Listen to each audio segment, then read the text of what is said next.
It just felt like we both grew so much kind of compassion for Nani having, all of these ambitions that she kind of had to defer in order to, become basically a teen mom and take care of her little sister.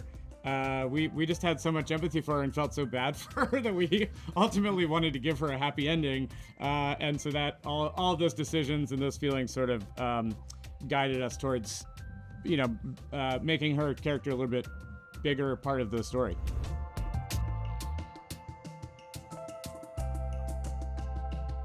Hi, Dean and Jonathan. My name is Nani. I am from Brazil and I work at WoW.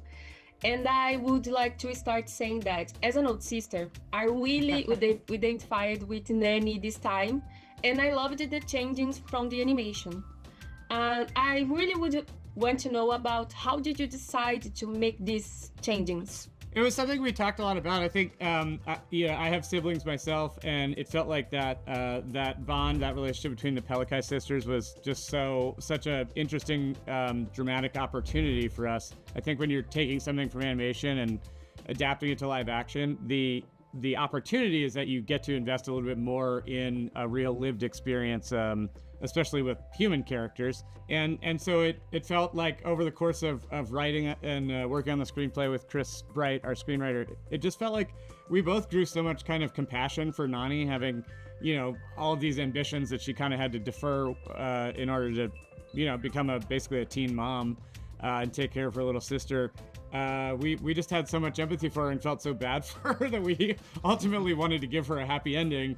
And so that all of those decisions and those feelings sort of guided us towards, making her character a little bit bigger part of the story. And I think some of it too came to life when we cast Sydney. Sydney is a big sister herself, and I think we felt that in the casting process. She had that sort of older sister energy, and just her relationship with Maya was so much of that. There was sort of a protectiveness, and she just felt like she was the character. So I think a lot of the story changes had been made in advance, but then there was even more tailoring we did to the character once we knew it was going to be Sydney. And Stitch, it is very real. I don't know, it is better than I expected. I don't know. It is awesome. So, when I was reading about how you made it, it was with a Muppet, right? Yeah, it's something we poured a lot of energy into trying to really create a real experience happening in front of the cameras instead of, sometimes with CG movies or a CG character, it's the default is kind of to put a tennis ball on a stick and say, oh, we'll just fill them in later. But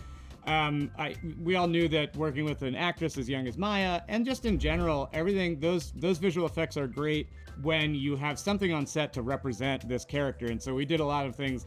The puppet, as you mentioned, there was a puppet on set and this amazing puppeteer. So we had a puppet. We also had this amazing acting coach who was working with Maya, and so in some of the more emotional scenes, she's actually crouched just out of frame, wearing a gray hoodie so that we can kind of paint her out more easily.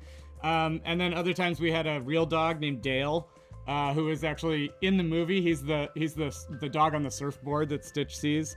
And so all those things and a number of other means to kind of bring to life this character that we actually wouldn't bring to life until a year later in animation. But it just grounds it and makes the whole thing feel more integrated. Another changing, it is that Pickly and Jumbo are now human beings.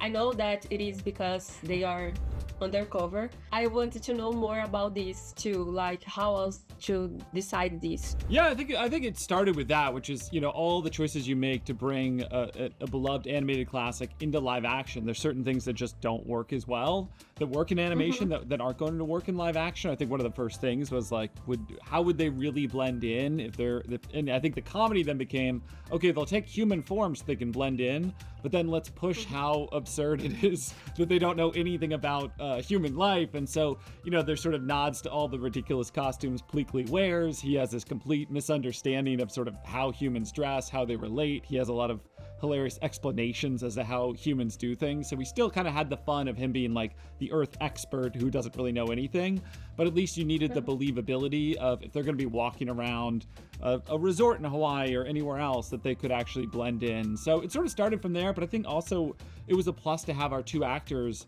on camera. And obviously we'll get them in alien form as well, and Billy and Zach voice the two alien versions of them. But I think having Zach and Billy in person for some of that comedy is just a real blessing for the movie.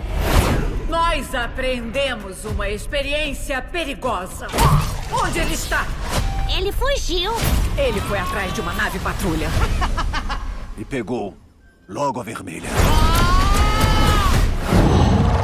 Uau!